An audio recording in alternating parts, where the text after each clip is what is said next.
नमस्कार दोस्तों, बहुत लोग यूट्यूब चैनल में आपका स्वागत है। तो सीटेट सितंबर 2026 का ये पहला क्लास है जिसमें हम प्रीवियस ईयर क्वेश्चन पर बात करेंगे।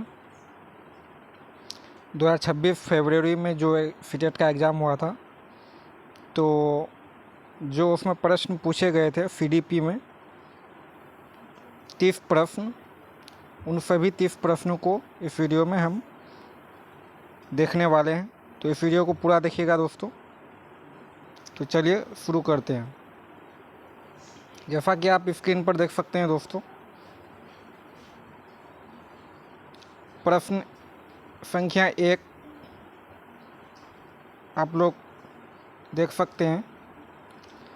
ये कथन और कारण वाला क्वेश्चन है। कथन क्या बोल रहा, किसी भी उम्र में शिक्षक को इस बात पर ध्यान केंद्रित करना चाहिए कि बच्चा सहायता या सहयोग के साथ क्या कर सकता है, इसके बजाय कि वो क्या नहीं कर सकता। कारण इसका देखिए,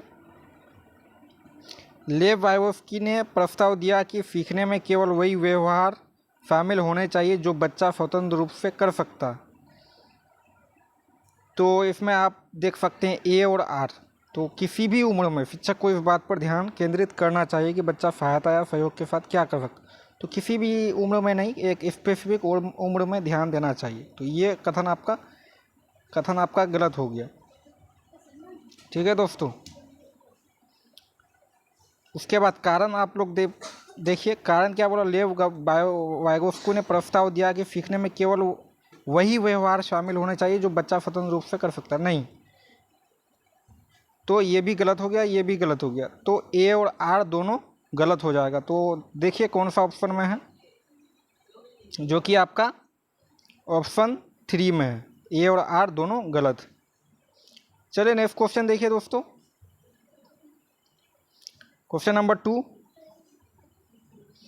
क्या बोल रहा है, प्रतिभावान यानी मेधावी बच्चों के बारे में निम्नलिखित में से कौन सा कथन सही है। तो इसमें से कौन सा कथन सही है आपको चुनना है। ऑप्शन नंबर 1 पढ़िए, प्रतिभावान बच्चों में श्रेष्ठ शैक्षणिक, सामाजिक और साथ ही भावनात्मक कौशल होते हैं। ऑप्शन 2, प्रतिभावान बच्चे शिक्षा के सभी क्षेत्रों के साथ पाठ्येतर यानी एक्स्ट्रा करिकुलर गतिविधियों में भी उत्कृष्ट होते हैं। प्रतिभावान बच्चों में ज्ञान में के विशिष्ट क्षेत्र में उच्च स्तर की मानसिक क्षमता होती है। या फिर प्रतिभावान बच्चे को दी गई समस्याओं के नए और मौलिक समाधान खोज निकालते हैं। तो इसका उत्तर क्या हो जाएगा दोस्तों, ऑप्शन नंबर 4 हो जाएगा। प्रतिभावान बच्चे को दी गई समस्याओं के नए और मौलिक समाधान खोज निकालते। चलिए नेक्स्ट क्वेश्चन देखिए दोस्तों। नेक्स्ट क्वेश्चन क्या बोल रहा है, कोहलबर्ग के नैतिक तर्क के किस स्तर पर बच्चे आमतौर पर दूसरों और समाज द्वारा निर्धारित नियमों को पूरी तरह से नहीं समझते हैं। तो कौन सा होगा वो कोहलबर्ग का कौन सा, तो ये प्री कॉन्वेंशनल स्टेज हो जाएगा। तो इसका प्री कॉन्वेंशनल स्टेज को किस ऑप्शन में है, ऑप्शन नंबर 2 में है, 2 हो जाएगा इसका उत्तर। चलिए उसके बाद नेक्स्ट क्वेश्चन देखिए दोस्तों। क्वेश्चन नंबर 4, मूल्यांकन यानी असेसमेंट के क्या उद्देश्य होने चाहिए। तो असेसमेंट के क्या उद्देश्य होने चाहिए। ऑप्शन 1 पढ़िए, छात्रों की प्रतिक्रियाओं या का विश्लेषण करना ताकि ये पता चल सके कि वे क्या जानते हैं। ज्ञान में कमियों या अंतरालों की पहचान करना, प्रभावी शिक्षण गतिविधियों की पहचान करना, छात्रों को तुलनात्मक अंक तो नहीं होगा दोस्तों, 4 तो नहीं होगा। तो 4 आपका नहीं होगा, तो बाकी 1, 2 और 3 हो जाएगा। तो ये तीनों पॉजिटिव लग रहा है, तो इसलिए ये तीनों हो जाएगा। तो 4 किस ऑप्शन में नहीं है, ऑप्शन नंबर 3 में नहीं है। तो 3 इसका उत्तर हो जाएगा। चलिए नेक्स्ट क्वेश्चन देखिए दोस्तों। क्वेश्चन नंबर 5, लेव वाइगोस्की के सिद्धांत के अनुसार स्कैफोल्डिंग पहाड़ या ढांचा शब्द से क्या तात्पर्य है। इसको फोल्डिंग का मतलब आपको बताना है। तो पढ़िए आप लोग विकल्प, एक ऐसी संसाधन सामग्री जो अवधारणाओं को बेहतर ढंग से याद रखने में, तो याद नहीं रखना होता है, 1 नंबर नहीं हो जाएगा, ये तो कट गया। छात्र के संज्ञानात्मक विकास का आकलन करने के लिए उपयोग किया जाने वाला मापन, ये तो मापन उपकरण नहीं होता है स्कैफोल्डिंग। 3 नंबर पढ़िए, एक लाक्षणिक शब्द जिसका अर्थ है छात्रों को अपने दम पर सीखने के लिए छोड़ दिया जाए, यह भी नहीं होगा दोस्तों। तो ऑप्शन 4 हो जाएगा। एक ऐसी रणनीति जिसमें अधिक जानकर व्यक्ति किसी कम जानकार व्यक्ति को नया कौशल या अवधारणा सीखने में सहायता या मार्गदर्शन प्रदान है। तो सहायता या मार्गदर्शन ही होता है इसके फोल्डिंग। तो इसका उत्तर 4 हो गया। चलिए क्वेश्चन नंबर 6 देखिए। क्वेश्चन नंबर 6 में क्या बोल रहा, प्रारंभिक बाल्यावस्था के दौरान वृद्धि और विकास में निम्नलिखित में से कौन सा कारक योगदान है। तो प्रारंभिक बाल्यावस्था में कौन सा कारक योगदान होगा। सांस्कृतिक प्रथाएं, पोषण यानी खान पीन, खेल के अवसर, शिक्षा की गुणवत्ता। तो इसका क्या हो जाएगा दोस्तों, इसमें सभी हो जाएगा। तो सभी योगदान देते हैं, सांस्कृतिक प्रथाएं भी, पोषण भी, खेल के अवसर भी, शिक्षा की गुणवत्ता भी। तो सभी हो जाएगा। तो सभी किसमें है, 1 2 3 4 यानी विकल्प 1। चलिए उसके बाद देखिए दोस्तों क्वेश्चन नंबर 7 देखिए। बच्चे तब क्या प्रदर्शित करते हैं जब वे घोड़ों को पहचानने के लिए नए स्कीमा को जानवरों की पहचान करने वाले अपनी अन्य प्रणालियों में जोड़ते हैं। तो इसको हम लोग बोलते हैं एफिमिलेशन। क्या बोलते हैं, एफिमिलेशन। आप लोग पियाजे का सिद्धांत आप लोग पढ़े होंगे, तो उसमें एफिमिलेशन और एकोमोडेशन होता है। तो नए स्कीमा में अगर वो क्या कर रहे हैं, नए स्कीमा में जोड़ते हैं, तो उसको हम लोग क्या बोलते हैं, एफिमिलेशन। चलिए उसके बाद क्वेश्चन नंबर 8 देखिए। लेव-वायस्की के सिद्धांत की आलोचना किस बात के लिए की गई है। तो आपको बताना लेव-वायस्की का आलोचना किस बात के लिए की गई है। 1 नंबर पढ़िए विकल्प, सीखने के लिए प्रेरणा बनाने में भावनात्मक कारकों की प्रमुखता पर विचार करने के लिए, सामाजिक सांस्कृतिक कारकों की कीमत पर विकास की प्रक्रिया में जैविक प्रभावों पर अधिक जोर देने के लिए, सीखने की प्रक्रिया में शिक्षकों के बजाय छात्रों को महत्व देना, सीखने के क्रम में आनुवंशिक और जीव विज्ञान की भूमिका की उपेक्षा करना। तो क्या हो जाएगा, ऑप्शन नंबर 4 हो जाएगा। तो इसका उत्तर 4 हो जाएगा, 4 हो जाएगा। नेक्स्ट क्वेश्चन देखिए दोस्तों, क्वेश्चन नंबर 9।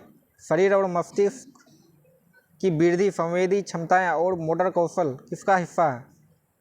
तो ये क्या हो जाता है, शरीर और मस्तिष्क की वृद्धि, संवेदी क्षमताएं, मोटर कौशल, ये हो जाएगा फिजिकल डेवलपमेंट। इसका फिजिकल डेवलपमेंट, शारीरिक विकास। चलिए उसके बाद देखिए समस्या समाधान यानी प्रॉब्लम सॉल्विंग प्रक्रिया में किसके द्वारा बाधा उत्पन्न होती है। तो आपको बताना है बाधा किसके द्वारा उत्पन्न होती है। Use of algorithm, heuristic, functional fixedness, analogical thinking. तो इसका उत्तर 3 हो जाएगा, फंक्शनल फिक्सनेस। कोई भी एक चीज़ पर अगर आप फिक्स कर दीजिएगा तो उससे तो प्रॉब्लम तो हो गई ही ना। तो चलिए उसके बाद देखिए दोस्तों 11 नंबर, अभिकथन और कारण वाला है। आत्मनियोजन यानी सेल्फ रेगुलेशन और संवेग नियंत्रण स्कूली पाठ्यक्रम का एक महत्वपूर्ण हिस्सा होना चाहिए। इसका कारण क्या, सामाजिक भावनात्मक कौशल छात्रों को अपने स्वयं सीखने को विनियमित करने में मदद करती है। तो आत्मनियमन यानी सेल्फ रेगुलेशन और आवेग नियंत्रण स्कूली पाठ्यक्रम का एक महत्वपूर्ण हिस्सा होना चाहिए। हाँ ये तो बात तो सही है, और इसका अभिकथन आपका सही है। इसका कारण क्या सही है आप लोग बोलिए। सामाजिक भावनात्मक कौशल छात्रों को अपने स्वयं के सीखने को विनियमित करने में मदद करता। तो इसका उत्तर क्या हो जाएगा, दोनों उत्तर क्या हो जाएगा दोस्तों, ए और आर दोनों सही है और आर ए की सही व्याख्या है, यानी ये व्याख्या भी कर रहा है और ये सही भी है।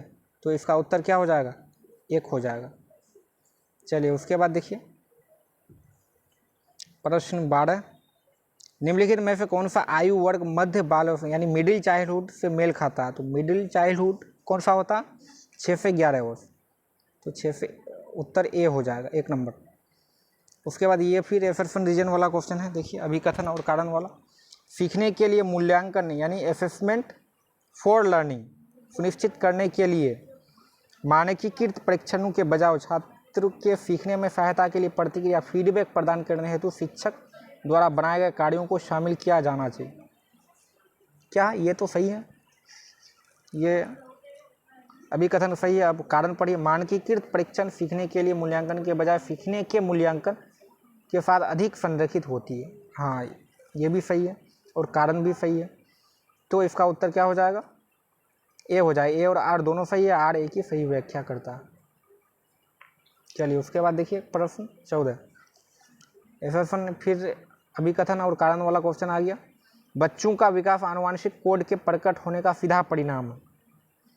बच्चों का विकास जो है आनुवंशिक कोड के प्रकट होने का सीधा परिणाम है। और कारण क्या, बाल अवस्था एक प्राकृतिक जैविक विकास का चरण है। तो इसमें आपको बताना है क्या होगा।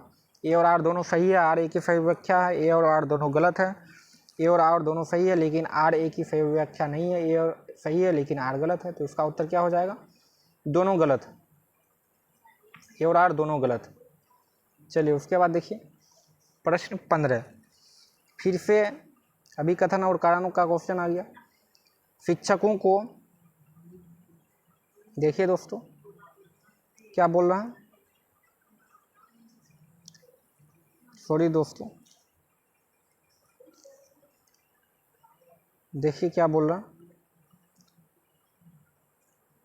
शिक्षकों को सीखने को सख्त अनुशासन से नहीं जोड़ना चाहिए क्योंकि बच्चे डर और तनाव के माहौल में प्रभावी ढंग से नहीं सीखते हैं। हाँ ये तो सही बात है, ये सही है। प्रारंभिक बाल्यावस्था भाषा के विकास के लिए एक संवेदनशील अवधि है। हाँ दोनों सही है, क्या दोनों सही है, लेकिन ये रीजन जो है ए का सही व्याख्या नहीं है। तो इसका उत्तर हो जाएगा आपका ए और आर दोनों सही है लेकिन आर ए की सही व्याख्या नहीं है। तो उत्तर 3 हो जाएगा। इसके बाद देखिए सांस्कृतिक रूप से स्वीकृत पुरुषोचित और स्त्रीयोचित व्यवहारों के सीखे गए प्रतिमानों को जेंडर क्या कहा जाता है। तो इसको जेंडर रोल कहते हैं हम। तो जेंडर रोल हो जाएगा। एक शिक्षिका को अपनी कक्षा में ध्यान भटकाने वाले विचलित छात्रों से कैसे निपटना चाहिए। तो कैसे निपटिएगा, प्रत्येक कक्षा में ध्यान देने के लिए उन्हें भौतिक पुरस्कार प्रदान करना, या फिर उन्हें कड़ी सजा तो नहीं देना है। माता पिता को बुलाएं और बच्चे को कड़ी सजा देना ही नहीं है। कक्षा को प्रबंधित समूह में विभाजित करें और उन्हें सहयोगात्मक रूप से सीखने दें। हाँ ये सही है, आपका 4 हो जाएगा। प्रश्न 18 देखिए, ये भी कथन और कारण वाला क्वेश्चन है। देखिए अभी कथन क्या है, माध्यमिक कक्षाओं के शिक्षकों की अक्सर लड़कों और लड़कियों से अलग अलग उम्मीदें होती है। कारण क्या, लिंग अंतर के बारे में धारणाएं रूढ़िवादिता को बढ़ावा देती है, जिससे अक्सर केवल 2 लेवल बनते हैं, लड़कियां और लड़की। हाँ ये दोनों सही है और सही व्याख्या भी है। तो इसका उत्तर क्या हो जाएगा, 4 हो जाएगा। ए और आर दोनों सही है, आर ए की सही व्याख्या है। उसके बाद प्रश्न 19 देखिए, फिर से आ गया अभिकथन और कारण वाला क्वेश्चन। तो इस बार जो है अभिकथन और कारण का क्वेश्चन बहुत पूछा है। आप लोग ध्यान से देखिएगा दोस्तों, और अगर ये वीडियो अच्छा लग रहा तो इस वीडियो को लाइक कीजिए और अपने दोस्तों के साथ इसे शेयर ज़रूर कीजिएगा। चलिए देखिए अभिकथन क्या है, समावेश इंक्लूजन में मतभेदों को स्वीकार करना और यह सुनिश्चित करना शामिल है कि बहिष्कार के सभी रूपों को हटा दिया जाए। कारण क्या, विविधता को एक बाधा के रूप में देखने के बजाय महत्व दिया जाना चाहिए। तो क्या है, अभिकथन और कारण दोनों सही है, और ये अभिकथन जो कारण जो है अभिकथन का सही व्याख्या भी है। तो इसका उत्तर क्या हो जाएगा, 2 हो जाएगा। ए और आर दोनों सही है और आर ए की सही व्याख्या। चलिए नेक्स्ट क्वेश्चन देखिए, प्रश्न संख्या 20। छात्रों में आलोचनात्मक सोच क्रिटिकल थिंकिंग को पोषित करने के लिए एक शिक्षक को ऐसी गतिविधियों को डिजाइन और वितरित करना चाहिए जो मांग करती है। तार्किक और तर्क विश्लेषण, पहले से सीखी गई अवधारणा का केवल स्मरण करना। देखिए केवल लग गया और स्मरण याद करना, तो ये नहीं होगा। रटना तो होगा ही नहीं, ये निगेटिव हो गया। जानकारी का संश्लेषण एवं मूल्यांकन, हाँ 2 चीज़ इसमें 1 और 4 हो जाएगा। तो 2 ही चीज़ पॉजिटिव लग रहा है, तो 1 और 4 इसका उत्तर हो जाएगा, 3 हो जाएगा। तो इसका उत्तर 3 हो जाएगा दोस्तों। देखिए 21, जीन पियाजे के अनुसार बुद्धि किसमें परिवर्तन करने की क्षमता है, जो सीखने के बुनियादी निर्माण खंड हैं।